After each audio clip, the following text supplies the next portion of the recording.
చాలా దినాల తర్వాత మరోసారి ఇలాగ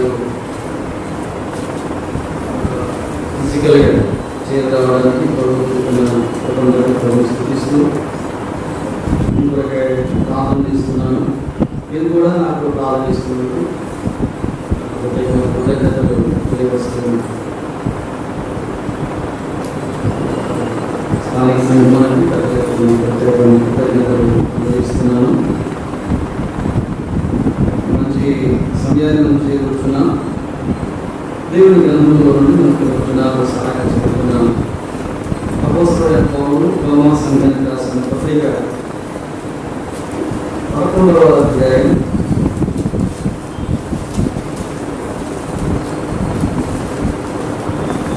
11వ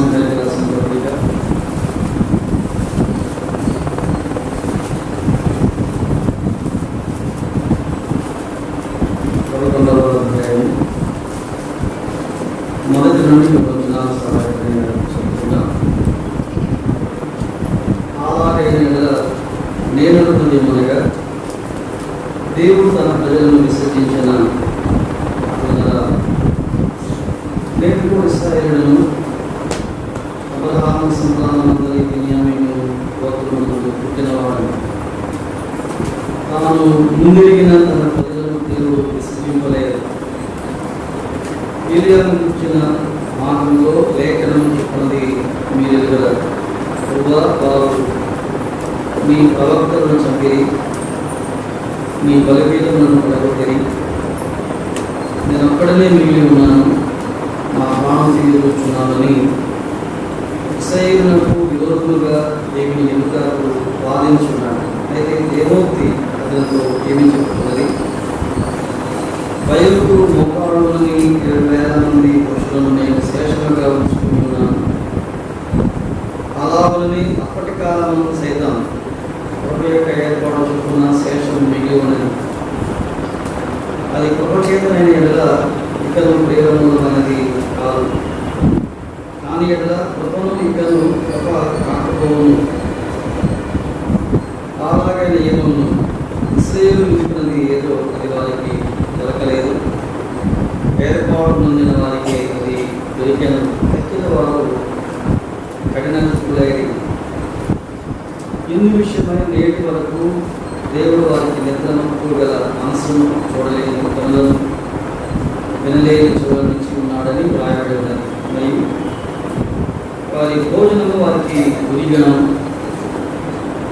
బోనుగాను ఆటంకముగాను వారి క్రియలకు ప్రతిఫలంగాను ఊరుగా వారు చూడకున్నట్టు వారి కనులకు చీకటి కమ్మునుగా వారి వీపును ఎల్లప్పుడూ వెంగిపోనట్టు చేయమని దావీదు చెబుతున్నాడు. కాబట్టి నేను ఏమనగా వారు పడిపోనట్టుగా కొట్టిగా అట్లనరాదు. వారికి రోషం పుట్టుటకై వారి తొట్టుపాటు వలన నిజంలకు రక్షణ కలిగింది. వారి తొట్టుపాటు లోకములకు ఐశ్వర్యమును, వారి క్షీణ దశ అన్నజనులకు ఐశ్వర్యమును కలిగేలా వారి పరిపూర్ణత ఎంత ఎక్కువగా ఐశ్వర్యకరములను. అన్నజనులకు మీతో నేను మాట్లాడుతున్నాను. నేను అన్నజనులకు అపస్తుడై ఉన్నాను కనుక ఏ విధమైన నా రక్త సంబంధులకు రోషం పుట్టించి వారు కొందరనేను రక్షించుకున్నని నా పరిచర్యను కనపరుస్తున్నాను. వారిని విసర్జించుట లోకమును దేవునితో సమాధానం వస్తాయని కదా వారిని చేర్చుకుంటా ఏమన్నా మృతువు సజీవులనంటే అవును కదా. మొక్కలు మొదటి పిడికెడు పరిశుద్ధమైనదైతే మొదటి పరిశుద్ధమే, వేరు పరిశుద్ధమైనదైతే కొమ్మలను పరిశుద్ధములే.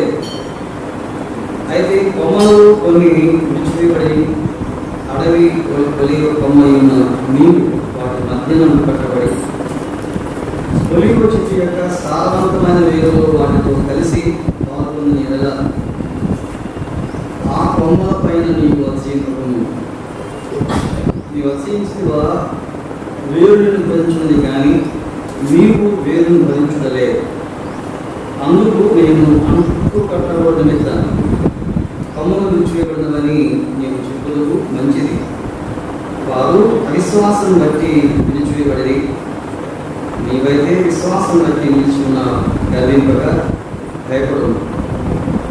దేవుడు స్వాభావికమైన కొమ్మలను విడిచిపెట్టని ఎడల నిన్ను విడిచిపెట్టాడు. కాబట్టి దేవుని అనుగ్రహమును కాఠిన్యమును అనగా పడిపోయిన వారి మీద కాఠిన్యమును మీ అనుగ్రహ ప్రాప్తులై పిలిచిన ఎడల నీ మీద ఉన్న దేవుని అనుగ్రహమును చూడము. అప్పుడు నిలవని ఎడల నీవును నలిపేయబడు. వారు తమ విశ్వాసంలో నిలవబడిన ఎడల అంటుకట్టబడుదురు. దేవుడు వారిని మరలా అంటుకొట్టుటకు శక్తి గలవాడు. అనగా నీవు స్వాభావికమైన అడవి ఒలివ చెట్టు నుండి పోయబడి స్వభావ విరుద్ధముగా మంచి ఒలివ చెట్టున అంటుకట్టబడిన ఎడల స్వాభావికమైన కొమ్మలు వారు మరణించగా తమ సొంత ఒలివ చెట్టున అంటుకట్టబడాలి. సహోదరులారా, మీ దృష్టికి మీరే బుద్ధిమంతులని అనుకున్నట్టు ఈ మనమ మీరు తెలుసుకొని కోరుచున్నాను. అదేమనగా అన్నజనుల ప్రవేశం సంపూర్ణ వరకు విషయంలో కఠిన మనసు అనుభవం కలిగిన వారు ప్రవేశించినప్పుడు విమోచకుడు సీనులో నుండి వచ్చి యాకోబులో నుండి భక్తిహీనతను కలిగించును. నేను వారి పాపములను పరిహరించినప్పుడు నా వలన వారికి ఒక నిబంధన ఇదే అని రాయబడినప్పుడు స్త్రీలు జనందరూ రక్షించకూడదు. స్వార్థ విషయం అయితే వారు మిమ్మల్ని బట్టి శత్రువులు కానీ, ఏర్పాటు విషయం అయితే పితరులను బట్టి వీలై ఉన్నారు. దేవుడు తన కృపావరముల విషయంలోనూ పిలుపు విషయంలోనూ పశ్చాత్తాపడడు. మీకు కటకాలం దేవుడు విధేయులై ఉండి ఇప్పుడు వారు అవిధేయతను బట్టి కరుణించబడితే అటువలనే మీద చూపబడిన కరుణను బట్టి వారు ఇప్పుడు కరుణకు నిమిత్తం ఇప్పుడు వారు విధేయులు ఉన్నారు. అందరి యొక్క కరుణ స్వరూపాన్ని దేవుడు అందరినీ విధేయతాస్థితిలో మూసివేసి బంధించు. ఆహా, దేవుని బుద్ధి జ్ఞానముల పాపడినెంతో గంభీరము. ఆయన తీర్పులో శోధింపనెంతో అసత్యములు, ఆయన మార్గములెంతో అగమ్యములు. ప్రభు మనస్సును ఎరిగిన వాడెవరు? ఆయనకు ఆలోచన చెప్పిన వాడెవరు? ముందుగా ఆయనకి ఇచ్చి ప్రతిఫలము పొందగలవాడెవరు? ఆయన మూలమును, ఆయన ద్వారాను, ఆయన నిమిత్తమును సమస్తము కలిగి ఉన్నది. యుగముల వరకు ఆయనకు మహిమ కలుగునుగాక. ఆమేన్. అలాగే 14వ అధ్యాయం కూడా ఒక 2 వచనాలు మనం చదవాలి. 14వ అధ్యాయం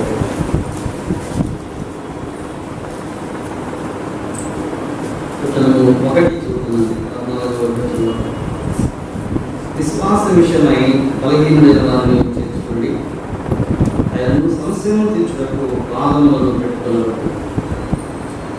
ఆ తర్వాత వచనము 19 చూస్తున్నాను. 14వ అధ్యాయం. కాబట్టి సమాధానము పరస్పర క్షేమాభివృద్ధిని కలుగు వాటిని ఆసక్తితో అనుసరించడం, భోజనము నిమిత్తము దేవుని పనిని పాడు చేయలేదు. సమస్త పదార్థములు పవిత్రములే కానీ అనుమానంతో తినడానికి అది దోషము. ప్రభు తన వాక్యం మన ఇంటిలో దేవునికరంగా ఉన్నట్టు ప్రార్థన చేసి మహాగణుడు దేవ మరోసారి స్తోత్రములు చెల్లిస్తున్నా. ఎవరో క్రిస్టియన్ అసెంబ్లీ జీవిస్తూ సంవత్సరాలుగా కాపాడుతూ మా తండ్రి ప్రతి కోరికలో చేస్తున్న ఒక సహాయపడగా స్తోత్రం చెల్లిస్తున్నాం. ప్రార్థనలో మా పిల్లలను మీరు కనిపిస్తున్నారు, కలపిస్తున్నారు. గ్రహాలలో మార్పులు వస్తున్న బలహీనతలు ఆయన వెంటాడుతున్నారు. మీరు కనికరం చూపిస్తున్నారు, సంఘమును ఆయన దర్శిస్తున్నారు. చేరి వస్తున్న ప్రతి కుటుంబాన్ని మీ ప్రజలకు స్థిరపరుచుకొని బలపరుచుకొని ప్రారంభిస్తున్నారు. మా తండ్రి మా చుట్టూ ఉన్న ఇబ్బందులన్నింటిలో మీరు కాపాడుతున్నారు. మా తండ్రి మీ నామమును హెచ్చించుకుంటున్నారు. మరి ఒకసారి మీ సహాయం కొరకై ప్రార్థిస్తున్నాం. మేలు చేయమని నమ్ముకుంటున్నాను. ఆత్మ ద్వారా ఈ రాస లేఖనాలను మన ద్వారాన్ని బోధించను. దేవా బలహీనులను బలపరుచున్నాను. యేసుక్రీస్తు నామమును స్తుతించి వేడుకుంటున్నాము. ప్రభువును ప్రియమైన సహోదరులారా, సహోదరులారా, మనం చదువుకున్న అధ్యాయం చాలా కష్టమైన అధ్యాయం, చదవడానికి కూడా ఇబ్బందిగా ఉంటుంది. గబగబా చదువుకుంటూ పోతే చదివినట్టు అనిపిస్తే కానీ అర్థం కాదు.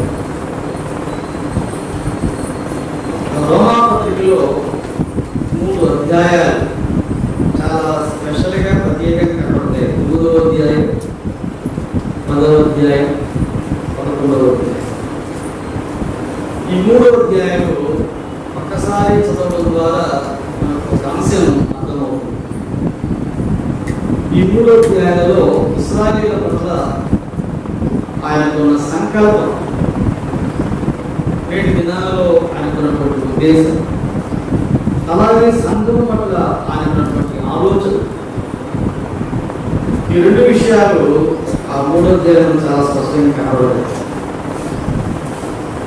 రోమా పట్టణంలో ఉన్న సంఘము యూదులకు అలాగే అన్యజాతి వారితో రక్షించబడినటువంటి సంఘముగా ఒక యూనిట్గా ప్రభువును ఆరాధిస్తున్నారు.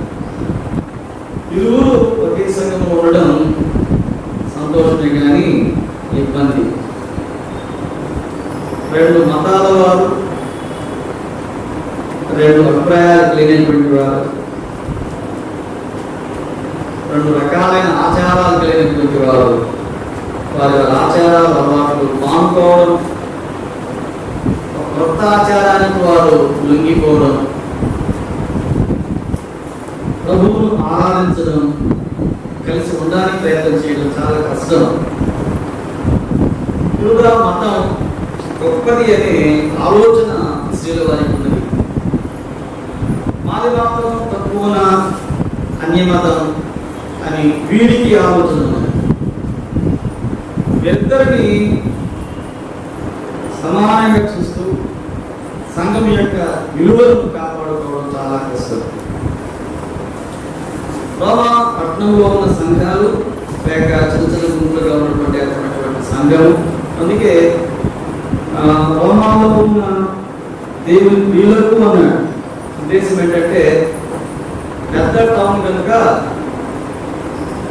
ఏరియాని బట్టి అక్కడక్కడ చిన్న చిన్న గుంపులుగా ఉన్నారని,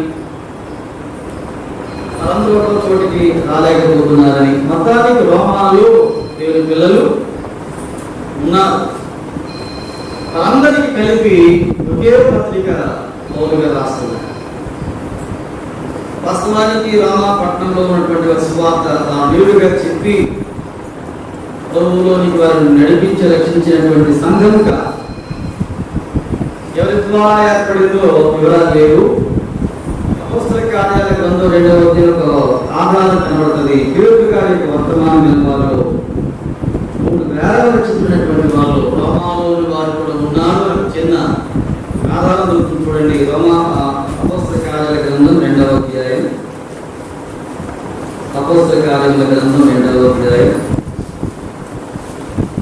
అతను 5లో ఉంటాడు. ఆ కాలమున ఆకాశ క్రిందను ప్రతి జనములో నుండి వచ్చిన భక్తిగల యూదులు యెరూషలేములో కాపురం ఉండేది అని అంటూ, వచనం 10, కురేనే దగ్గర లిబియా ప్రాంతంలో యందు కాపురం ఉన్నవారు, రోమా నుండి పరవాసులుగా వచ్చిన వారు, ఇంకా వీళ్ళ చాలా మంది యూదులు, విస్తరించి 70 కంట్రీస్, 17 దేశాల వారు, 17 ప్రాంతాల వారు యెరూషలేము పట్టణానికి పెంతెకోస్తు పండుగ కోసమని చేరుకున్నారని, పేతురు గారి వర్తమానం ద్వారా కదిలించబడ్డారని, ఒప్పించబడ్డారని, వాళ్ళు 3,000 మంది రక్షించబడ్డారని, బాప్తిస్మాలు పొందారని ఒక ఆధారం అనుకుంది.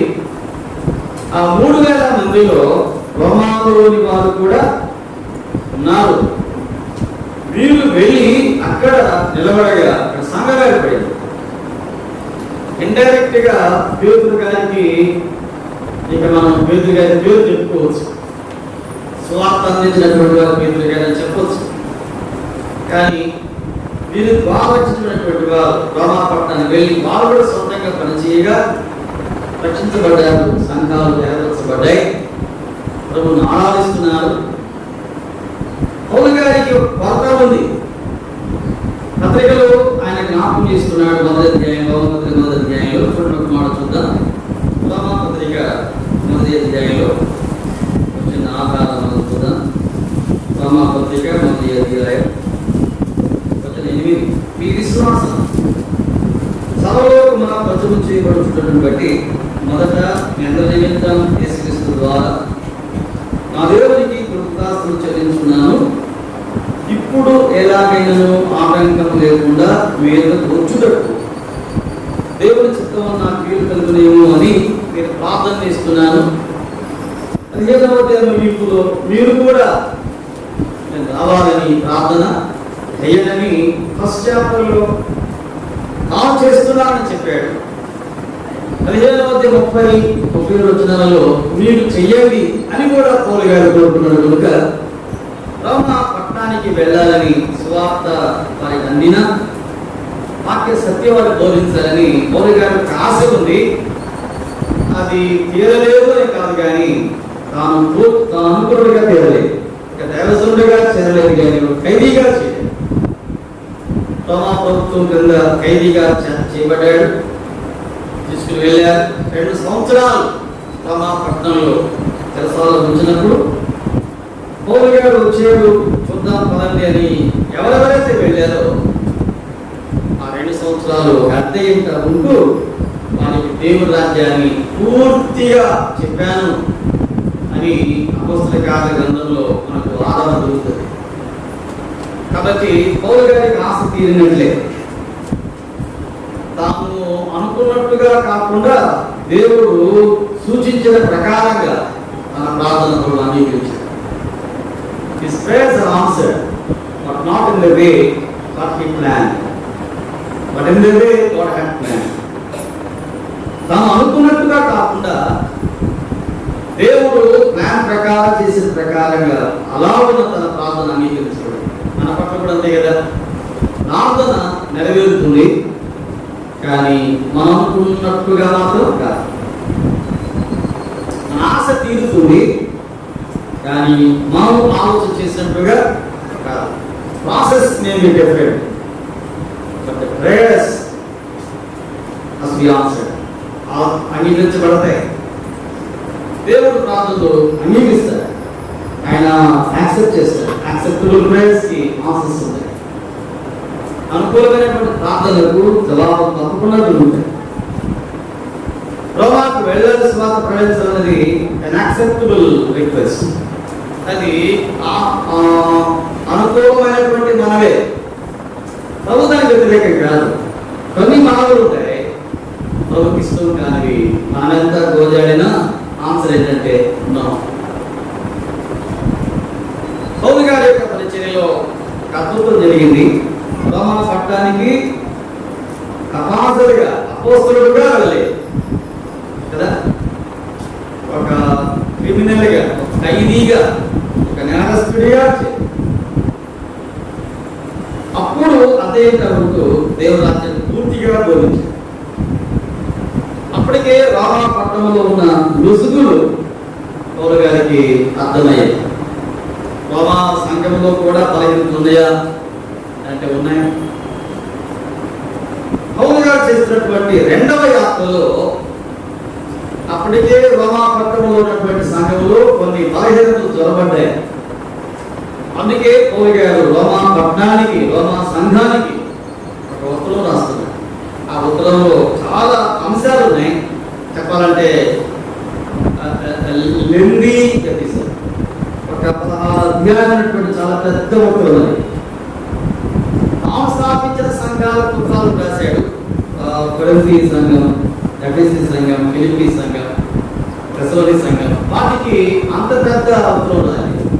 కొరింథీ పత్రిక కాకుండా మిగిలిన పత్రికల్లో 6 అధ్యాయాలు, 4 అధ్యాయాలు, 5 అధ్యాయాలు మాత్రమే రాస్తూ వచ్చాడు. ఈ పత్రికలో 16 అధ్యాయాలు. 16 అధ్యాయాల్లో కూడా పౌలు గారు చేస్తున్న ప్రయత్నం ఏంటంటే అన్య జాతి వారి మధ్య యూదా జాతి వారి మధ్య ఉన్న ఆ డిఫరెన్స్ తీసివేయాలని, ఆ మధ్య ఐక్యత సమకూర్చాలని పౌలు గారి యొక్క ఉద్దేశం. రెండు మతాల వారు ఒకే చోటుకు వచ్చి యేసు ప్రభువును ఆరాధిస్తున్నప్పుడు డిఫరెన్సెస్ తప్పకుండా ఉంటాయి. రెండు వర్గాల వారు, ఇప్పుడు మన భాష చెప్పాలంటే రెండు పార్టీలు కదా, అవునా కదా, రెండు పార్టీలు ఎవరు కేసీఆర్ కానీ మొత్తానికి కేసు వచ్చారు, అది మనకు అనవసరం. But we gather together in an assembly. ఇక్కడికి వచ్చిన తర్వాత అటువంటి ఆలోచనలకు స్వస్తి పలకాలి.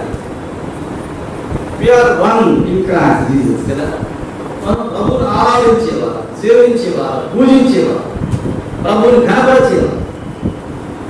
అటువంటి వారి మధ్య ఉండవలసిన ఆత్మీయత, ఒక పరిపక్వత వారు లోపించిన ఉద్దేశం చేత పౌలు గారు అనే ఉదాహరణగా తీసుకుంటూ 9వ అధ్యాయంలో తన వ్యక్తిగత సాక్ష్యాన్ని అక్కడ ప్రారంభం చేస్తూ ఈ పత్రికను జ్ఞాపకం చేస్తున్నారు. రోమాలో ఉన్న జెంటైల్ బిలీవర్స్ అందరూ అన్నజనులైనటువంటి విశ్వాసం కొంతమంది ఉన్నారు. జూయిష్ బిలీవర్స్, యూదియ లేక యూదా మతం చెందిన విశ్వాసం కొంతమంది ఉన్నారు. వీరిని వారిని పౌలు గారు సమాధానపరుస్తూ ఒక విధంగా చెప్పాలంటే వారిని వారి మధ్య ఉన్నటువంటి భేదాలను సరిచేస్తుంది. నిజమైన విశ్వాసం ఎవరు అనే సత్యాన్ని ఇక్కడ జ్ఞాపకం చేస్తుంది. 11వ అధ్యాయం దయచేసి తీసి చూస్తారా? 11వ అధ్యాయం ఫస్ట్ వర్స్ చూడండి. మొదలు చూస్తారా? 11వ అధ్యాయంలో ఉన్నటువంటి మాట కూడా 11వ అధ్యాయం 1. అలాగైన ఎడల నేను అడుగునది ఏమనగా అంటారు కదా, నేను అడుగునది ఏమనగా. ఈ మాట పౌలు గారు తరచుగా వాడుతున్నాను. నేను అడుగునది ఏమనగా, నేను చెప్పేది ఏమిటంటే తన వ్యక్తిగతమైనటువంటి మాట ఇక్కడ పౌలు గారు తన పత్రికలో జ్ఞాపకం చేస్తున్నాడు. చూడండి, మరోసారి కూడా మాట అంటాడు. 11వ అధ్యాయం 11 చూస్తాను. 11వ వచనం 11వ అధ్యాయం 11. కాబట్టి నేను అడుగునది ఏమనగా. మొదటి వచనంలో ఆ మాట ఉంది, నేను అడుగునది ఏమనగా. 11లో ఆ మాట ఉంది, మరలా నేను అడుగునది ఏమనగా. దీన్ని బేస్ చేసుకొని ఈ అధ్యాయాన్ని రెండుగా విభజన చేయాలి. We can divide this chapter in two sections. రెండు రకాలుగా చేద్దాం. మొదటి భాగానికి ఏమో విసర్జించబడిన వారు, రెండవ భాగానికి ఏమో విడిచివేయబడిన వారు. చూడండి ఆ మాట చూద్దాం. 11వ అధ్యాయము 2 లేక వచనం కూడా చూస్తారా? 11వ అధ్యాయం 1. అలాగనే కదా, నేను అడుగునది ఏమనగా దేవుడు తన ప్రజలను విసర్జించిన జవాబేంటి? అట్లా కాదు. వచనం 2లో తాను ముందరిగిన తన ప్రజలను దేవుడు విసర్జించిన ప్రశ్న తాను వేశాడు, జవాబు తాను చెప్తున్నాడు ఏమని? విసర్జింప. ఆయన ఎన్నడూ విసర్జించేవాడుగా. విసర్జించేవాడుగా. 11వ అధ్యాయము ఇప్పుడు చదవండి. 17వ వచనం. 11వ అధ్యాయం 17. అయితే కొమ్మలలో కొన్ని విరిచివేయబడి, మాట కదా, విరిచివేయబడి కొన్ని విరిచివేయబడ్డాయి. కొంచెం ఎదురు చెబుతున్నాను మరోసారి, మంచిది. వారు అవిశ్వాసం బట్టి విరిచివేయబడి. కాబట్టి ఈ అధ్యాయాన్ని రెండు భాగాలు చేసుకుంటే విసర్జించబడుట, విరిచివేయబడుట. విసర్జించిన అంటే జవాబు తానే చెప్పాడు, విసర్జింపాలి. ఆయన విసర్జించేవాడు కాదు, ఆయన విడిచివేసేవాడు కూడా. విసర్జించింది మేలు కోసమే, ఒకవేళ విడిచివేసింది కూడా మేలు కోసం. దేవుడు తన ప్రజలను అనే మాట అంటాడు. 11వ వచనం 1లో ఏమంటాడంటే, అలాగే నేను అంటుంది అనగా దేవుడు తన ప్రజలను వారెవరట తన ప్రజలను విసర్జిస్తాడా? నెవర్. విసర్జించేవాడు కదా. నేను విడుదలను ఎడబాని చెప్పిన దేవుడు. అరచేతుల్లో చిక్కున్న తల్లి అయినా మరచిన నేను నిన్ను మరవను. ఎన్నో ఆధారాలు ఉన్నాయి. ఇక్కడ ప్రశ్న ఏంటంటే విసర్జించిన చాలా మంది ఏమనుకున్నారనంటే ఇశ్రాయేలు వారిని విసర్జించారు అని చెప్తున్నారు. కాదు కదా, ఇశ్రాయేలు వారిని విసర్జించలేదు. ఒక మాట సహాయం చదువుదాం. 9వ వచనం ఒకటి చూస్తారా? 9వ అధ్యాయం 1 అధ్యాయం 9 వచనం 1 చదవండి. ఏమన్నాడు అక్కడ? నాకు బహు దుఃఖమును నా హృదయములో మానని వేదన కలదు. క్రీస్తునందు నిజమే చెప్పుచున్నాను, అబద్ధమవట్లేదు. పరిశుద్ధాత్మ యందు నా మనస్సాక్షి కూడా నాతో కూడా సాక్షి ఉంచున్నది. సాధ్యమైన దేహ సంబంధులైన ఆ మాట చాలా ఎఫెక్షనేట్ గా ఉంది కదా. దేహ సంబంధులైన నా సహోదరులు కొరకు ఏం చేస్తున్నాను? క్రీస్తు నుండి వేరే శాపగ్రస్తులుగా కూడా ఉండబోతుంది. అటువంటి ఎఫెక్షన్, అటువంటి ప్రేమ పౌలు గారికి యోధా ప్రజల మీద ఉన్నది. అందుకే నేను వారి కొరకై నేను వేదనతో ఉన్నాను. 9వ అధ్యాయంలో వేదన ఉంది. 10వ అధ్యాయం చెప్పండి. 10వ వచనం 1 సహోదరులారా ఇశ్రాయేలు రక్షణ పొందవలనని నా హృదయాభిలాషయు వారి విషయమై నేను దేవుని చేసే ప్రార్థన. 9వ అధ్యాయంలో వేదన, 10వ అధ్యాయంలో ప్రార్థన, ఈ రెండు ఉన్నాయి. ఇశ్రాయేలు కొరకే నేను వేదనగా ఉన్నాను అనే వచనం 1 9వ అధ్యాయం. ఇశ్రాయేలు కొరకే నేను ప్రార్థన చేస్తున్నాను. రక్షించబడాలి, వారు విసర్జింపబడలేదు. మరి ఇక్కడ సత్యం పౌలు గారు జ్ఞాపకం చేస్తున్నారు. ఇశ్రాయేలు వారికి ఒక విధంగా వారు డిప్రెషన్లో ఉన్నారు, వేదంతో మునిగిపోయారు. సంఘంలో వారికి చోటు లేదు అని అపోహలు అక్కడక్కడ వెనబడుతున్నాయి. సంఘంలో వారికి స్థానం లేదు అనే మాటలు వారిని కృంగదీస్తున్నాయి. దేవుని ప్రణాళికలు వారు గ్రహించలేకపోతున్నాయి. కాబట్టి ఇది విశ్వాసులుగా ఉన్నటువంటి అన్యజనులకు చాలా ఇబ్బంది కలిగింది. అన్యజనులైన విశ్వాసులు, యూదులైన విశ్వాసులు. మీరు నా జవాబు చెప్పండి. అన్యజనులైన విశ్వాసులు గొప్పనా, యూదులైన విశ్వాసులు గొప్ప? ఇద్దరు ఎవరు గొప్ప? ఆ సత్యాలే ఇక్కడ పౌలు గారు జ్ఞాపకం చేస్తున్నారు. ఈనాడు డైరెక్ట్గా కానీ ఇండైరెక్ట్గా కానీ నేడు సంఘాల మధ్య ఇది జ్వరబడింది. ఎవరు గొప్ప అని ఆలోచన చాలా మందిలో మొదలయ్యింది. ఒక మాట సహాయకం చూద్దాం. క్రీస్తు కాలంలో ఉన్నటువంటి ఇబ్బంది చూడండి.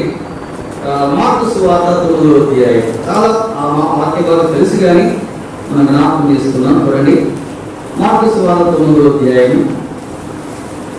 మార్గమందు వారు వాగులాడుతున్నారట. చూద్దాం. 9వ అధ్యాయం వచనము 33.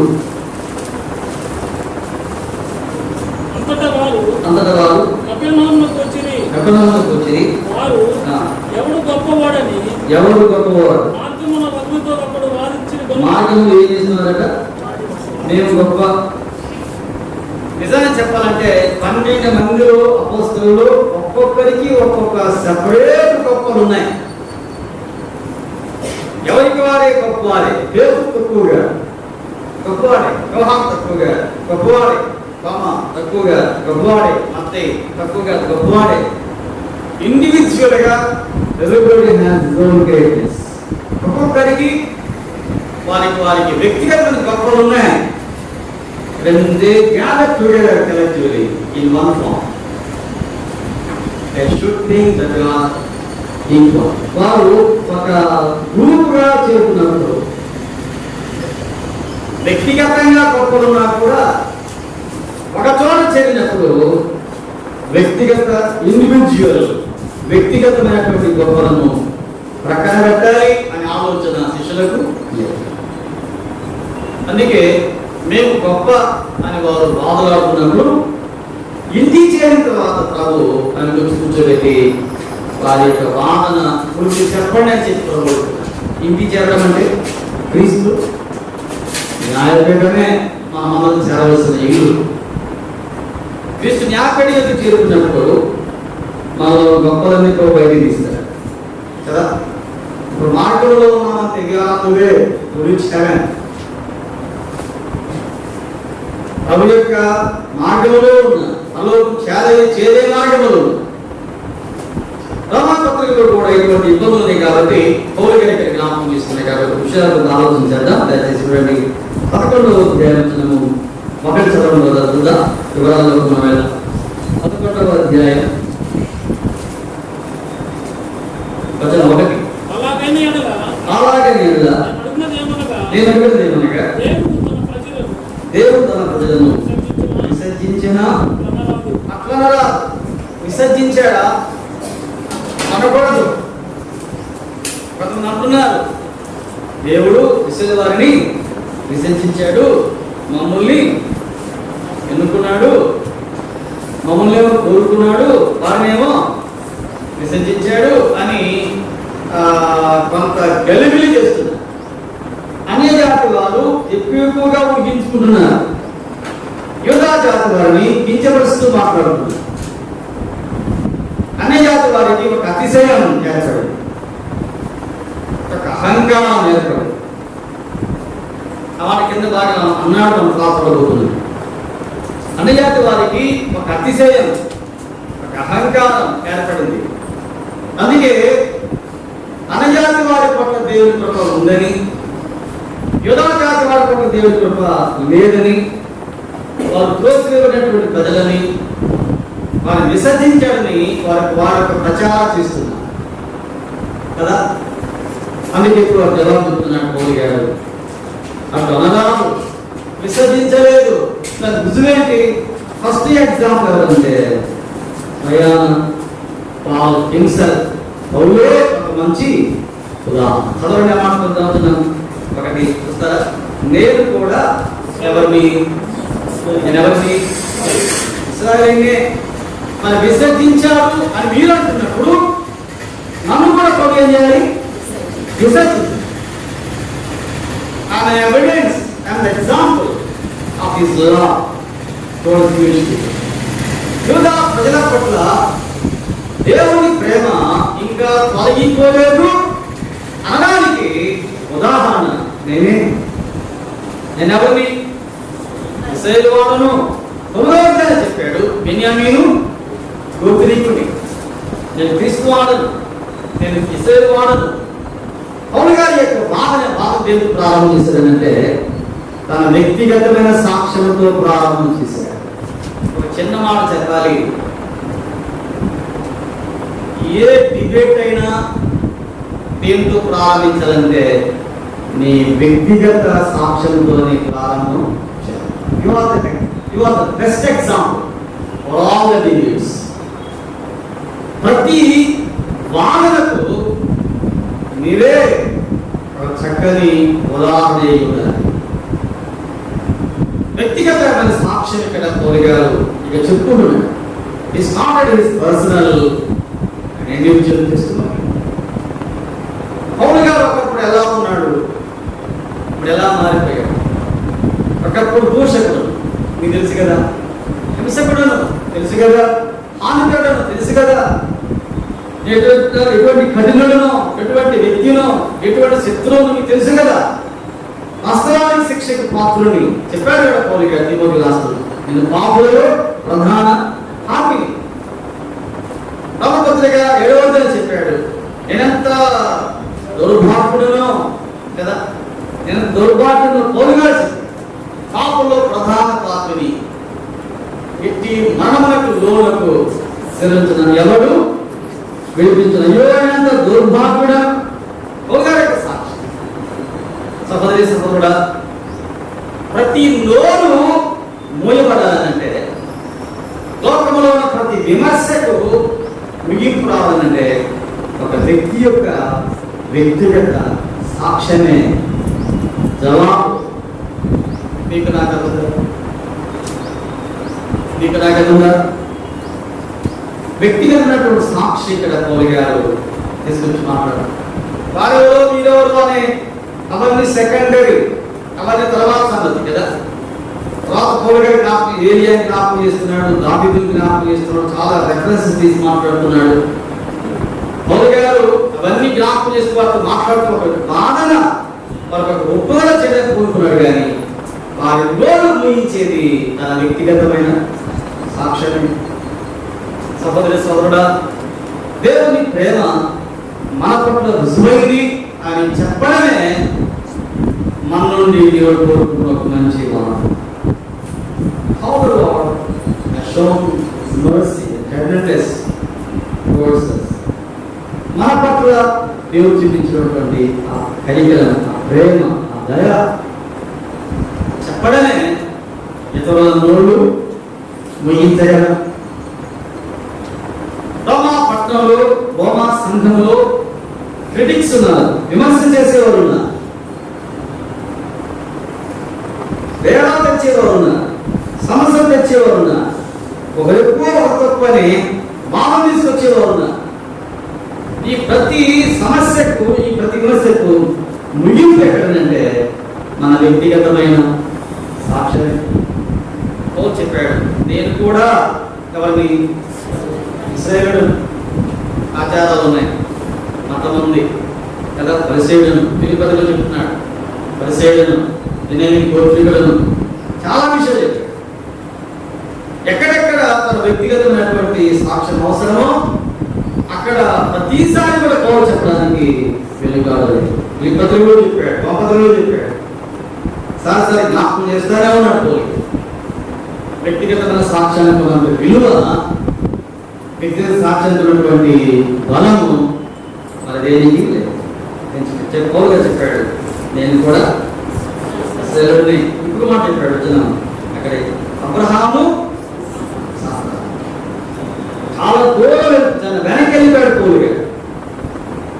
ఏ అబ్రహాం సంతానం పట్ల, ఇశ్రాయేలు పట్ల ప్రజలకు ఒక తక్కువ అభిప్రాయం ఉందో, ఒక అపోహంలో తను సరిచేయడానికి చాలా విషయాలకు వెనకెళ్తున్నాడు పౌలుగా.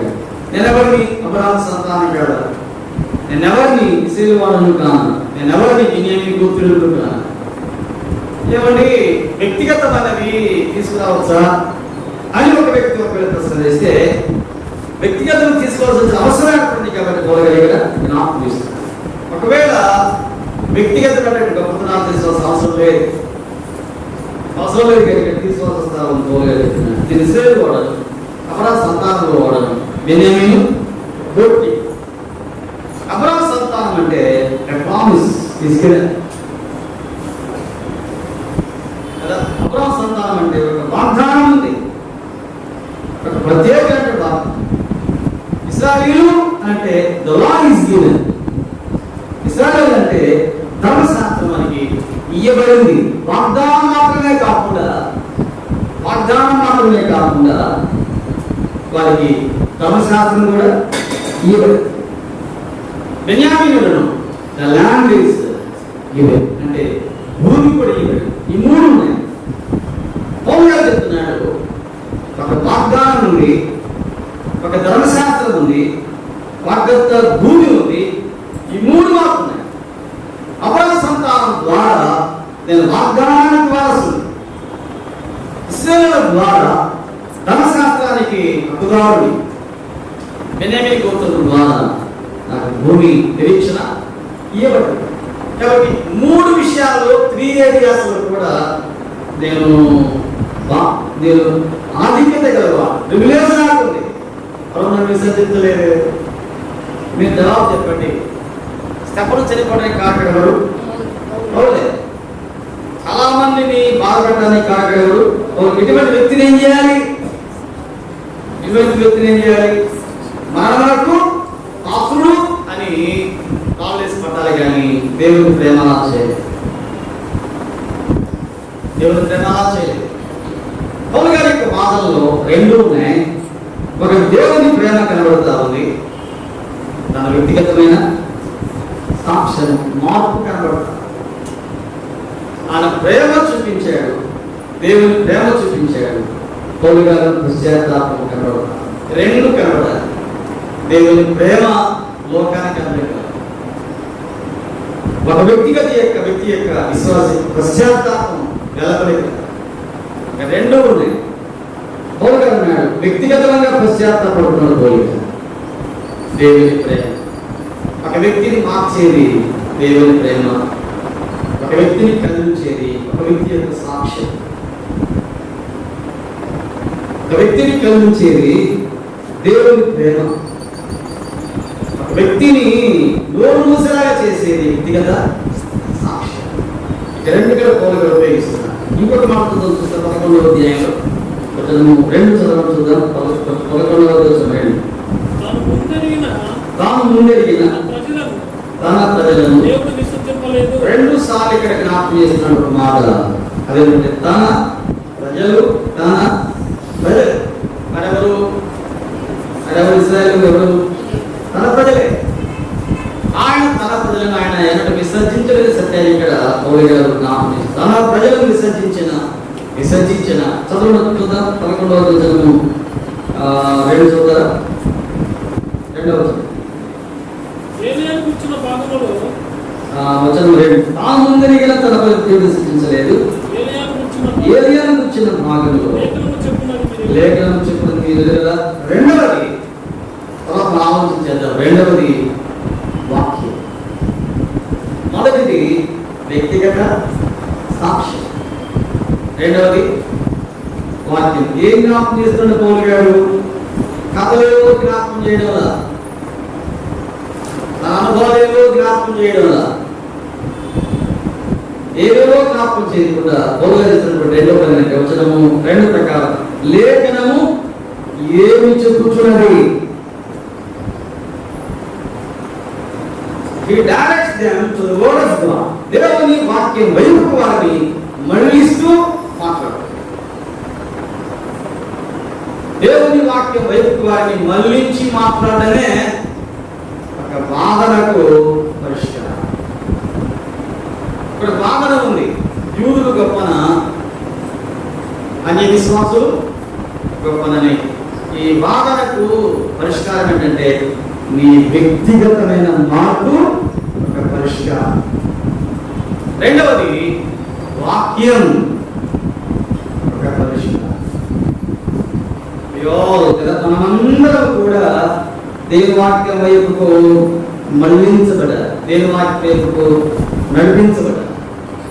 We need to go to the word. దేవుని వాక్యం వైపు మనం వెళ్ళాలి. ఫలానా వ్యక్తిలా చెప్పారండి, ఫలానా వ్యక్తిలా చెప్పారండి, ఫలానా వ్యక్తిలా చెప్పారండి అని చెప్పి వ్యక్తుల ఆలోచనలు, సలహాలు, సంప్రదింపులు, అనుభవాలు ఇవి కాదు.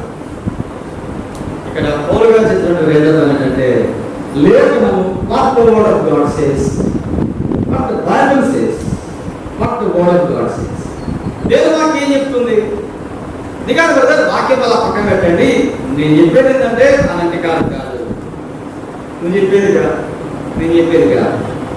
What the word of God says, what the scripture says. దేవుని వాక్యం ఏం చెప్తుంది? It is all of the word of God. దేవుని వాక్యాన్ని గౌరవిద్దాం, దేవుని వాక్యంకు మనం మడుదాం. పౌలు గారికి చేసిన పని ఏంటంటే నేను కూడా అంటే తన వ్యక్తిగత సాక్ష్యాన్ని ఇక్కడ వారి ముందు పెట్టాడు. రెండవది లేఖనము ఏమి చెబుతున్నది. లేఖనం ఏం చెబుతుందని తప్పకుండా ఏం చేయాలి? We must open the word of God. దేవుని వాక్యం తప్పకుండా తెలిసి చూడాల్సింది, దేవుని వాక్యం చదవాల్సిందే, దేవుని వాక్యం తీయాల్సిందే. We need to read the word of God. We need to study the word of God. We need to go through it. కదా, దేవుని వాక్యం తప్పకుండా చదవాలి. ఈనాడు ప్రతి సమస్యకు జవాబు దొరకడానికి కారణం ఏంటంటే వాక్యం వైపు మనం వెళ్ళడం లేదు. వాక్యం వాక్యాన్ని ప్రకటన పెడుతున్నా సంతాన ద్వారా మనము ముందు తీసుకుంటాం కదా. ఒక భార్య భర్త దానికి కీర్తులాడు వచ్చింది, అసలు వాక్యం ఏం చెప్తుంది అని అన్నాం అనుకో, వాక్యం చెప్తారు చూసేవాళ్ళు కదా. అది కాదు కదా, భర్త ఇలా వాక్యం ఏం చెప్తుంటే వాక్యం చెప్తలేదు ప్రేమించడం గురుదా అది కాదు కదా. సిస్టర్స్ వాక్యంలో లోపల వాక్యం ఎలా చెప్తుంది ఆగుతుంది కదా. కాబట్టి మనము we are going away from the word of God to settle the problems. సమస్యలు సరిచేయడానికి మన వాక్యాల నుంచి మనం ఏమవుతున్నాం, దూరంగా వెళ్ళిపో. అందుకే ప్రతి సమస్య పరిష్కారం దొరకదు. ఇక్కడ పౌలు చెప్పే మాట ఏంటంటే వాక్యం ఏం చెప్తారు, ఇది పౌలు యొక్క స్టైల్ కాదు, మన ప్రభువుకు చెప్పించిన మాట. పుస్తకం మాట చూద్దాం, తెలిసిన వచనాలే. మత్తయి సువార్త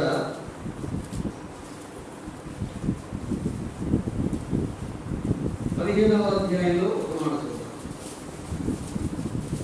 వచనము తెలిసిన భాగాలే, వచనము 3 చూద్దాం. మత్తయి సువార్త 15వ అధ్యాయం 3. అందుకైన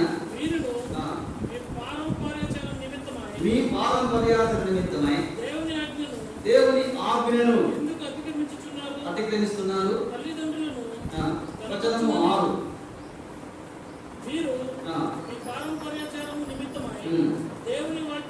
ఇంకొంచెం క్లియర్ గా చెప్పాడు ఇక్కడ. వచనము 3లోనేమో దేవుని ఆజ్ఞను, కమాండ్మెంట్ ఆఫ్ గాడ్. వచనం 6లో ఏం చెప్పాడంటే దేవుని వాక్యం కదా, దేవుని వాక్యం. వారు వేసే ప్రతి పరిశీలన కానీ సద్గురు కానీ మరవలని కానీ వేసే ప్రతి విమర్శకు మన ప్రభు వారు ఎక్కడ నడిపించాడు, వాక్యం వైపుకే. దేవుని వాక్యం చెప్తా ఉంది, దేవుని వాక్యం బోధించగా వివరించగా నాలో వాక్యశక్తి వారు గ్రహించగా వారు నిరుత్తరులు, వారు మౌనమైపోయారు, జవాబులే పరిష్కార ద్వారా మాట్లాడలేకపోయారు. సహోదర సహోదరి, భర్తగా భార్యగా కుటుంబాలలో, ఒక విశ్వాసిగా సంఘములు, ఒక ఉద్యోగిగా సమాజంలో, ఏ వ్యాసంలో ఉన్నా కూడా దేవుని వాక్యములకు మించిపోలేదు. దేవుని వాక్యానికి మనం పట్టుకు మనం వెళ్ళిపోవాలి. అందుకే పౌలు గారు రోమాలో ఉన్న సంఘమును సరిచేయడానికి తీసుకున్నటువంటి second weapon is the word of God. రెండవ ఆయుధం ఏంటంటే దేవుని వాక్యం. మొదటి ఆయుధం వ్యక్తిగతమైన మార్పు లేక సాక్ష్యం. మీకు అందరికీ తెలుసు నేను ఎటువంటి వాడను, ఎటువంటి వ్యక్తినో మీకు తెలుసు, నేను ఎలా మారానో తెలుసు, ఏ స్థితి నుండి ఏ స్థితి మారిపోయానో తెలుసు. ఒకప్పుడు నేను ఇస్రాయేలునే చాలా దుర్మార్గ ప్రవర్తించినటువంటి వాడిని, కానీ ప్రభువును కనిపించాడు, క్షమించాడు, బాగు చేశాడు, మార్చాడు, నా జీవితం మారింది. దేవుడు నా పట్ల కృప చూపించలేదా, ప్రేమ చూపించలేదా, కనికరం చూపించలేదు, విసర్జించాడా, పోగొట్టుకున్నాడా, కాదన్నాడా, చేశాడు, క్షమించి మార్చాడు, నన్ను అపోస్తలుగా చేశాడు, నాయకుడిగా చేశాడు, స్వార్థకుడిగా చేశాడు, పరిచారకుడిగా చేశాడు. నా పట్ల ప్రభు ప్రేమ లేదా, నన్ను విసర్జించాడా, వారిని విసర్జించాడు అని మీరంటే నన్ను కూడా దేవుడు ఏం చేసినట్టు విసర్జించినట్టే కదా. నన్ను విసర్జించలేదు. ఎగ్జాంపుల్, నేను ఒక మంచి ఉదాహరణ, నేను ఒక ఆధార, నేను ఒక మంచి సాహసి.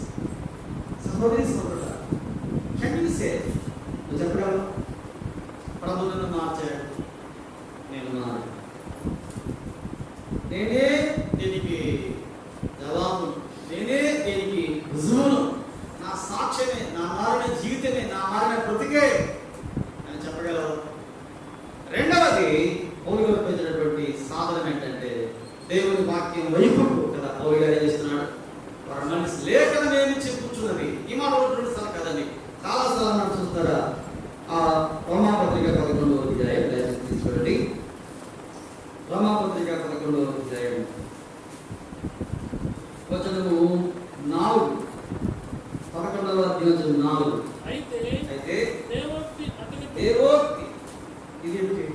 పైన లేఖన, ఇక్కడికి చెప్పాడు దేవోక్తి. వచనము 8. ఇందు విషయమై నేటి వరకు దేవుని వారికి నిద్రమత్తు గల మనసును, చూడలేని కన్నులను, వినలేని చెవులను ఇచ్చినాడని వ్రాయబడి ఇట్స్ రిటన్. కదా, పౌలు గారు వాక్యముతోనే యుద్ధం చేస్తున్నాడు. వాక్యాన్ని ఆధారంగా తీసుకొని ఆ సమస్యకి పరిష్కారం చేస్తున్నటువంటి వాడు కదా. లేఖనము అంటాడు, దేవోక్తి అంటాడు, వ్రాయబడి ఉన్నది అంటాడు. ఇంకొక మాట కూడా మనం చూడాలి. చూడండి, 10వ వచనం ముగింపు.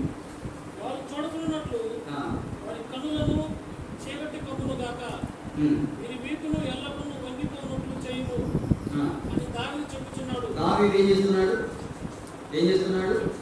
చెప్తున్నాడు. దావీదు చెప్తున్నాడు. కాబట్టి ఓరలుగా చెప్తున్నాడు, అంటే ప్రసంగాల్లో చెప్తున్నాడు, మందిరాల్లో చెప్తున్నాడు, రిటర్న్గా రాస్తున్నాడు. రిటర్న్ ఫామ్ అంటే ఒక వ్రాత ఉంది, ఒక లేఖనం ఉంది, ఒక బోధ ఉంది. ఇవన్నీ కూడా పోలిగారు అని జ్ఞాపకం చేస్తూ దేవుని వాక్యాన్ని ఆధారంగా మాట్లాడుతున్నాడు. సంఘములో అది ఏ సమస్య అయినా దేవునితో పరిష్కారం చేసుకోవాలి. చెప్పండి, దేనితో పరిష్కారం చేసుకోవాలి? వాక్యమే.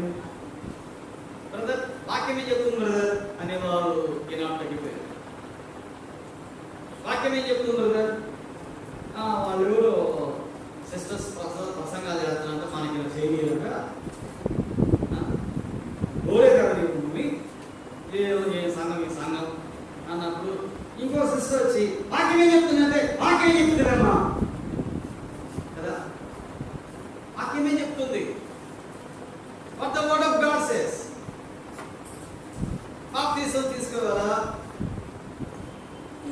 ఒక వ్యక్తిని తీసుకొచ్చి కూర్చోబెట్టారు, బాప్టిజం తీసుకోవాలని. ఈ దేవుని సేవకులు నమ్మేవా అన్నాడు. నమ్మితే నమ్మదు, నీకు బాప్టిజం కూడా అన్నాడు ఆయన. నమ్మితే నమ్మదు, నీకెందుకు, ఏకెందుకు బాప్టిజం చేయకుండా? ఆ పక్కనే ఉన్నాడు. నేను కూర్చోబెట్టి వాక్యం చెప్పాలి. ఎవరికి? తీసుకున్నవాడికి, ఈ పక్కన రికమెండ్ చేస్తున్నాడు. తీసుకున్నవాడికి వాక్యం చెప్పాలి, బాప్టిజం తీసుకునేవాడికి కాదు వాక్యం చెప్పాల్సింది, రికమెండ్ చేసింది వాక్యం చెప్పాలి. ఈ రికమెండ్ చేసిన వ్యక్తి ఎవరంటే సంఘంలో సంఘాలు కదా. ఆలోచన చేయండి. దేవుని వాక్యం సంఘాలలో, సమాజంలో, సంసారాలలో పరిష్కారం చేయడానికి ఒక మంచి గత. Let us all lift up the word of God. Let us all honor the word. దేవుని వాక్యాన్ని కనపడదాం, దేవుని వాక్యాన్ని హెచ్చిద్దాం, దేవుని వాక్యాన్ని కనపడదాం. పౌలు గారు అనుభవశాలి. ఎన్ని స్థలాలు తిరిగాడు, ఎన్ని సంఘాలు కట్టాడు, ఎంత వేదాంత పరమైన జ్ఞానం కదా, ఎంత స్కాలర్లీ పర్సన్, చాలా పండితుడు. కానీ ఆ పాండిత్యాన్ని ప్రక్కన పెట్టాడు. ఈజ్ డైరెక్టింగ్ దేవుని వాక్యం మనం పండిస్తుంది. మనం ఎంత పండితులమైన, మనం ఎంత డిగ్రీస్ సంపాదించిన వాళ్ళమైనా, రిలీజియస్ గా డిగ్రీస్ చాలా ఎన్నున్నా రెవరెండ్లైనా, ఎంతైనా బిషపులైనా, పోపులైనా, ఎవరైనా మనం దేనికి ఇవ్వాలి? దేవుని వాక్యం.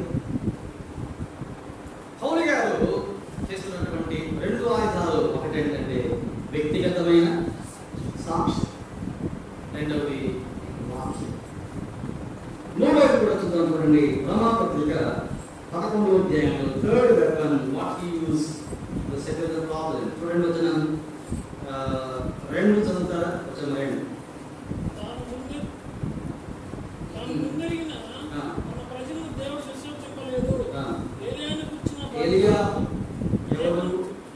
ఏలియా ఎవరు? వచనం 10. వారు చూడకున్నట్లు వారి కన్నులకు చీకటి కమ్మును గాక, వారి వీపును ఎల్లప్పుడూ వంగిపోనట్లు చేయుము అని దావీదు చెప్పుచున్నాడు. ఈయనెవరు? వ్యక్తులు. మొదటిది వ్యక్తిగత సాక్ష్యం, రెండవది వాక్యం, మూడవది వ్యక్తి. ఏలియా ఒక వ్యక్తిగా, దావీదు ఒక వ్యక్తిగా ఆ భక్తులను ఒక ఆయుధంగా పౌలు గారు వాడుకున్నటువంటి. ఏలియాకి ఏం జరిగింది అది చెప్పాడు, దావీదు ఏం చెప్పాడు అది చెప్పాడు. ఏలియాకి ఏం జరిగింది పర్సనల్గా, ఏలియాకి ఏం జరిగింది, దావీదు ఏం చెప్పాడు. What is done in the life of ELISA, what David has spoken in his preachings. రెండు ఉన్నాయి కదా. ఏలియాకు ఏం జరిగింది, ఏలియాకి ఏం జరిగింది, ఒక హిస్టరీ. దావీదు ఏం చెప్పాడు, ఒక బోధ కదా. ఇద్దరు వ్యక్తులను పౌలు గారు ఇక్కడ తన వాదనకు ఆధారంగా తీసుకుని మాట్లాడుతున్నాడు. వ్యక్తులు కదా.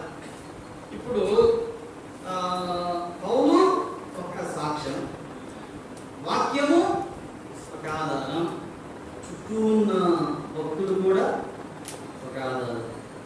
ఏలియాను కదా ఆధారంగా తీసుకున్నాడు. మంచి ప్రార్థన పరుడు, మంచి ప్రార్థన పరుడు. దావీదు మంచి యుద్ధ ప్రవీణ, యుద్ధ వీరుడు, యుద్ధశూరుడు. రెండు రకరకాలైనటువంటి రెండు. ఈ దావీదు గారి ఏలియా కూడా ఇద్దరు గొప్ప వ్యక్తులు. మీరు నాకు జవాబు చెప్పాలి. ఏలియాను ఎవిడెన్స్ తీసుకున్నారా, ఆధారం తీసుకున్నారా, గేహాజీని తీసుకున్నారా? గ్యాస్ పనికిరాడా? గ్యాస్కి ఏం తక్కువ, గ్యాస్కి ఏం తక్కువ అండి. గ్యాస్ తీసుకుంటే ఎంత నష్టపోతామో. గ్యాస్ ఉదాహరణగా తీసుకునేంత యోగ్యత గ్యాస్ దగ్గర సరిపోడు. సాక్షి గ్యాస్ సరిపోడు సుమా. దేవుడు ఏలియా తీసుకున్నాడు. అంత మాత్రమే కాకుండా దేవుడు సౌలును తీసుకోలేదు. తెలుస్తున్నాడు దావీదు has chosen a beautiful characters. One is from the prophet Elijah, one is from the king David. దావీదు అనే రాజు నుండి ఒక ఉదాహరణ, ఏలియా అనే ఒక ప్రవక్త నుండి ఒక ఉదాహరణ. from the prince, from the prophet. ఏలియా ప్రవచనాలకు, ప్రవక్తలకు ముఖ్యం. దావీదు ఒక రాజు కదా. దావీదు ఎవరండి? ఒక రాజు. దావీదు ఒక రాజు. ఒక మాట సహాయకరంగా చూద్దాం. 11వ అధ్యాయంలోనే సహాయం చేయండి. 16వ వచనం చూస్తారా? 16వ వచనం. ముద్దలో మొదటి పిడికేడు పరిశుద్ధమైనదైతే, ముద్ద పిడికేడు, ముద్ద పిడికేడు అంటే ఈ ముద్ద పిడికేడు ఎవరి సంబంధం అంటే యాజకుడు కదా. ఒక యాజకుడు అర్పించేటప్పుడు ఆ ముద్ద తెచ్చి ప్రభువుకు అర్పిస్తాడు. అంటే యాజకుడు. పౌలు గారు ఇక్కడ 3 రకాలైనటువంటి ఆలోచిస్తున్నాడు. ఒక భాగమేమో ప్రవక్తలలో నుండి, ఒక భాగమేమో పరిపాలకుడు అంటే రాజైన దావీదు నుండి, ఒక భాగమేమో యాజకుడు కదా, priest. From a priest, from a prince and from a prophet. యాజకులలో నుండి, యాజకుల రాజుల లో నుండి, ప్రవక్తల నుండి. ఈ ముగ్గురు చెప్పేది ఏంటి? యాజకుడైనా, ప్రవక్త అయినా, రాజు అని చెప్పేదేంటి? ఒకటే సత్యం, యూనిటీ కదా. చెప్పేది యూనిటీ. దాని చెప్తున్నాడు అదే ఆ సంగతి, ఏలియా చెప్తున్నాడు ఆ సంగతి, యాజకుడు చెప్పేది ఆ సంగతి. ఈ ముగ్గురు చెప్పేది దాని ఏంటంటే యూనిటీ. దేవుని గ్రంథంలో, పాత గ్రంథంలో 3 ధర్మాలు చాలా ముఖ్యమైనవి. ఎదిగినటువంటి వారు మనకు తెలుసు కదా. ఒకటి యాజకుడు ముఖ్యం, 2 రాజు ముఖ్యం, 3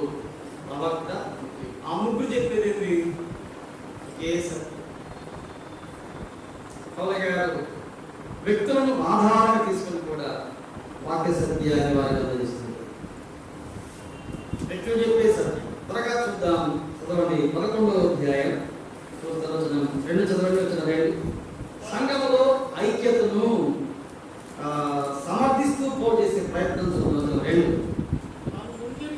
తాను ముందెరిగిన తన ప్రజలను దేవుడు విసర్జించలేదు. ఏలియాను గురించిన భాగంలో లేఖనం చెప్తుంది మీరు ఎరుగరా అంటే మీకు తెలియదా? మీకు తెలియదా? నువ్వునా తెలియదా అంటే వాళ్ళు ఏం చెప్పాలి? తెలుసు అని చెప్పాలా, తెలియదని చెప్పాలా? చెప్పండి. తెలుసు అంటే తెలిసింది పాటించదు. మనకు ఇబ్బంది అదే కదా. వాక్యం తెలుసు అంటే తెలిసింది పాటించదు, తెలియదంటే ఎందుకు చదవరు? ఏదంటే అసలు కదా. తెలియదు బదలంటే మీరు వాక్యం చదవట్లేదా? తెలుసు బదలంటే మరి పాటించరా? పౌలు గారు ఇక్కడ వారిని లేఖనాల వైపు నడిపిస్తున్నాడు. ద లైఫ్ ఆఫ్ ఎలీజా, ఎలియా జీవితంలో జరిగినది ఇక్కడ పౌలు గారు జ్ఞాపకం చేస్తున్నాడు. ఎలియా జీవితంలో చాలా జరిగించబడ్డాయి. ప్రసంగం చెప్తా ఉన్నారు 4 గంటలన్నా ఎలియా జీవితం అంతా 5 క్లాసెస్ మీకు అందించారు కదా. ఎలియా జీవితం చాలా అద్భుతమైనది. చాలా పోరాటం ఉంది, చాలా పౌరుషం ఉంది, చాలా పౌరుషం కదా. వర్షమును ఆపగలిగినటువంటి శక్తి ప్రాంతంలో ఉంది. నీళ్లు రప్పించిన వాడు ఎలియా, నిప్పులు రప్పించిన వాడు ఎవరు? ఎలియా. అహాబును వణికించిన వాడు, యెజబెలును భయపెట్టిన వాడు, దేవుని ప్రజల మధ్య దేవుడే గొప్ప సత్యాన్ని ఎలియా బోధించినటువంటి గొప్ప వీరుడు, గొప్ప ప్రవక్త, మ్యాన్ ఆఫ్ ప్రేయర్, ప్రార్థనకుడు, మంచి ప్రార్థనకుడు. కానీ ఆ ఏలియా ఏం చేస్తున్నాడు అంటే యెజబెలుకు భయపడి పారిపోతున్నాడు. ఎవరికి భయపడి? ఎంతకాలం భయపెట్టి ఇప్పుడు ఏమవుతున్నాడు? భయపడుతున్నాడు కదా. నిన్నటి వరకే భయపెట్టిన వాడు ఈరోజు ఏమవుతున్నాడు? భయపడుతున్నాడు. అంటే నిన్నటి పోరాటం, నిన్నటి పౌరుషం ఈరోజు ఉంటుందన్న గ్యారంటీ. కార్యారంభం కంటే కార్యాంతం. చివరిదాకా ఈ పోరాటం అంటే బాగుండా, మధ్యలో ఆగిపోతే మంచిదా? చివరిదాకా కదా. ఏలియా చివరికి కాపాడుకోలేదు, వదిలిపెట్టి కూర్చున్నాడు. ఇంత మట్టుకు చాలు, ఇంత మట్టుకు చాలు అంటే తనలో ఉన్న బలహీనత ఇక్కడ జ్ఞాపకం చేస్తుంది. ఏలియాలో ఉన్న బలహీనత ఈనాడు మనకు ఒక మాట అంటాడు ఏలియా. మనం ముగించేద్దాం. 45 అవుతా ఉంది. చూడండి 11వ అధ్యాయం వచనం 2 చూస్తారా? వచనం 2 తాను ముందెరిగిన తన ప్రజలను విసర్జించలేదు. ఏలియాను గురించిన భాగంలో లేఖనం చెప్పి మీరు కదా ప్రభువా, వారిని ప్రవక్తలను చంపిరి, నీ బలిపీఠం పడగొట్టిది, ఇదొక అతిశయం, నేను అక్కడే మిగిలి ఉన్నాను, నా ప్రాణం చూస్తున్నారు అనేసరికి విరోధముగా ఏలియాలో ఉన్న బలహీనత ఇక్కడ పౌలు గారి జ్ఞాపకం. ఇశ్రాయేలుకు అనుకూలముగా అంటే బాగుండేది, ఇశ్రాయేలు పక్షముగా అంటే బాగుండేది. ఇక్కడే ఉంది ఇశ్రాయేలుకు విరోధముగా అతడు ఏం చేస్తున్నాడు? మాట్లాడుతున్నాడా? పాపం చేస్తున్నాడు? మాట్లాడటం అంటే అది సభలే బాధ పెట్టుకున్నాడు అంటే క్రమము ఎత్తనండి. ఏలియాలో వాదన ఉంది. ఏలియా విరోధముగా వాదిస్తున్నాడు, ఏది విరోధంగా మాట్లాడు. అందుకే ఎవరన్నమాట ఏలియాలో ఏం జరిగింది? A great lesson is hidden in the life of Prophet Elijah. ఏలియా జీవితంలో ఒక మంచి పాఠం దాగి ఉంది. ఇప్పుడు ఎవరైనా ఒకరు చెయ్యెత్తి పౌలు గారు ప్రసంగం చేస్తామంటే ఏలియా ఎవరు సార్ మనకి పక్కాయన అన్నాడు. ఏలియా ఎవరు సార్ మన ఇంటి మన బ్యాక్ ఎవరు ఉన్నారు అనంటే ఇప్పుడు మళ్ళీ పౌలు గారు ఏం చేయాలా? బైబిల్ కింద పెట్టి కూర్చోబెట్టి ఏలియా ఎవరో ఇంకా రాజుల గ్రంథంలో ఉన్న సంగతులు ఏం చేయాలి? చెప్పాలా? స్టడీ చేయాలి, చెప్పాలా కదా. ఇండైరెక్ట్ మొదటిగా పౌలు గారు వారిని వాక్య పరిశోధన వైపు నడిపిస్తారు. We need to search deeper and deeper. దేవుని వాక్యాన్ని బాగా పరిశోధించాలి. దేవుని వాక్యాన్ని బాగా త్రవ్విదీయాలి. ఏలియాలో ఉన్న గొప్పతనాల్లో పాఠంగా ఇక్కడ జనరల్గా యాకోబు రాసిన పత్రికలో అలాగే రాజుల గ్రంథంలో అతను గొప్పతనం రాబడింది. ఇక్కడ ఉన్నటువంటి పాఠం ఏంటంటే a great lesson in the shortcomings of life of Elijah. ఏలియాలో ఉన్న లోపాలలో ఏమన్నది పాఠం అంటాడు ఏలియా. ఇంకొంచెం అంటాడు ఏలియా, నేను ఒక్కడే అండ్ ఓన్లీ వన్, నొక్కడే కాదు యువర్ మిస్టేక్, పొరపాటు నువ్వు ఒక్కడే కాదు. There are 7,000 still remain కదా. వారికి 7,000 మంది ఉన్నారు, వారు దాగి ఉన్నారు. ఎవరు హిడెన్ కదా, వారు దాగి ఉన్నారు. నీవేమో కనబడే పురుష వ్యక్తివి, కనబడుతున్నటువంటి వ్యక్తివి. 7,000 మంది ఎలా ఉన్నారు? దాగి ఉన్నారు. Though they are hidden, you think they are not important. నువ్వు అనుకున్నావు వారు దాగి ఉన్నారు కాబట్టి వాళ్ళంత ఇంపార్టెంట్ కాదనుకున్నావు, కానీ కాదు. వారు కూడా నీలాంటి ముఖ్యమైనటువంటి నేను ఒక్కడనే మాట చూద్దాం. 5 చూస్తాం. 5 అలాగనే అప్పటి కాలమందు సైతము ఏర్పాటు చొప్పున శేషము మిగిలి ఉంది. ఒక శేషం ఉంది. ఆ శేషము పట్ల దేవుడు చూపించాడు, చూపించాడు. దేవుడు ప్రభుత్వ కార్యాలు చేసేవాడు, పేర ద్వారా కార్య సత్యాన్ని ఇక్కడ జ్ఞాపకం చేస్తూ దేవుడు తన ప్రజలను విసర్జించలేని కారణం ఏంటంటే ప్రపంచేత విసర్జించేది కానీ క్రియలు బట్టి కాదు. ఒకవేళ విసర్జించాల్సుకుంటే పౌలు క్రియలు సరైనది కాదు కనుక ఏం చేయాలి? పౌలు గారిని విసర్జించాలి. ఇంకొక మాట కూడా చెప్పాలి, ఏలియా క్రియలు కూడా సరైనది కాదు. మారిపోయాడు, ఇంతవరకు చాలా ఉన్నాడు. కాబట్టి క్రియల కొత్త ప్రకారంగా క్రియల్ని ఆధారం చేసుకొని తీర్పు తెలుసుకుంటే ఏలియా కూడా ఏం చేయాలి? ప్రక్కన పెట్టాలి. కానీ ఏలియా పట్ల అనాథం చేయలేదు. ఎందుకంటే బై హిస్ గ్రేస్ ఆయన ప్రవచనం. ఏలియాలో పొరపాట్లు ఉన్నాయి, అయినా విసర్జించలేదు. పౌలు యోగ్యుడు కాదు, అయినా విసర్జించలేదు. మనం ఏ ఒక్కరి యోగ్యులు కాదని మనం విసర్జించలేదు. ఆయన విసర్జించకపోవడానికి కారణం మన గొప్పతనం ఏమీ కాదు, కేవలం ఏమన్నాడు కదా, ఒక చేత మాత్రమే. దేవుని సంఘంలో నీవున్నా అంటే దేని బట్టి? దేవుని సంఘంలో మరెవరైనా ఉన్నారు దేని బట్టి? దేవుని కృపగాని మన గొప్పతనం ఏమీ కాదు. ఏలియా జీవితంలో ఏలియా లోపాలలో ఉన్న పాపం తీసుకున్నాడు.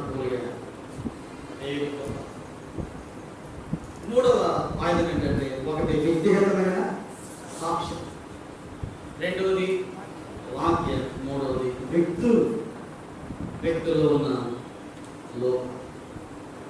ఉచితంగా మరొకసారి మనం ధ్యానం చేద్దాం.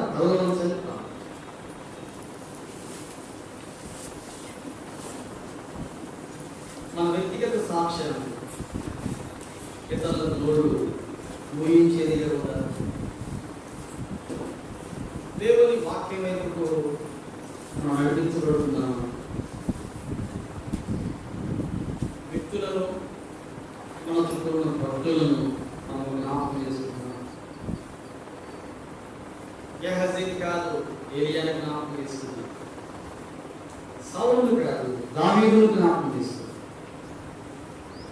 భక్తులలో ఉన్న గొప్పతనమే కాదు, లోపాలను కూడా జ్ఞాపకం చేసుకుంటున్నాం. ఒక్కడనే అతిశయం కాదు, దేవుని కృపను జ్ఞాపకం చేసుకుంటున్నాం. ఏ క్రియల మూలముగా నీతిగా తీర్చబడలేదు. మాయా ఇప్పటిలో నీ క్రియలు కాదు, నీ స్వనీతి కాదు, నీ మంచితనం కాదు, నీ గొప్పతనం కాదు, నీ భక్తి కాదు, నీ ప్రార్థన కాదు. ఇవి నేను రక్షించలేదు, నేను క్షమించలేదు. కేవలం కృప చేత మాత్రమే. మన కోసం ప్రాణం పెట్టాడు, ఆయన కృప. మనం క్షమిస్తున్నాడు, ఆయన కృప. ఇప్పటిలో మన ఏ క్రియ ద్వారా రక్షించబడలేదు, కృప చేత మాత్రమే. ఆలోచన చేయండి. మన గొప్పతనాలు ప్రక్కన పెడదాం. ప్రభువాని పాపి, మనం క్షమించయ్యా. రక్తంతో కడుగున ఒక చిన్న మాట చెప్పండి సార్, క్షమిస్తాడు. ఒక చేత రక్షించేవాడు పేరు కాదు.